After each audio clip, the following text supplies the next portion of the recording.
Sur ce plateau la semaine dernière, Claude Leroy, par exemple, était très virulent aussi pour dénoncer un véritable scandale. J'ai lu vos propos, Edouard, vous étiez beaucoup plus mesuré, évidemment, sur ce dossier, mais j'ai quand même envie de vous entendre. Quelle a été votre réaction quand vous avez constaté que vous n'étiez pas dans cette liste des 30 ?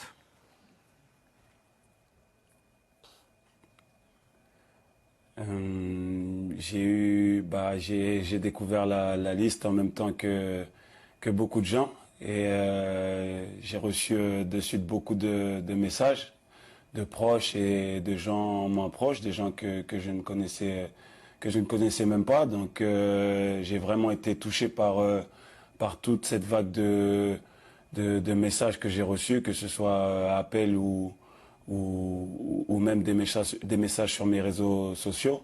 C'est quelque chose qui est vraiment énorme. Ça m'a touché à un point vraiment je m'attendais pas. Et toutes ces preuves d'affection ou de reconnaissance, c'est des choses qui me poussent justement à continuer à travailler, à continuer à aller chercher des titres en club et en sélection, si Dieu le veut, au mois de janvier. Mais c'est que du bonheur et c'est que des choses motivantes. Alors, je vois que vous prenez d'une manière extrêmement positive, puisqu'effectivement, il y a ces preuves d'affection qui sont la résultante de cette non-nomination. Mais pour le reste, est-ce que vous estimez que c'est une injustice de ne pas y être ?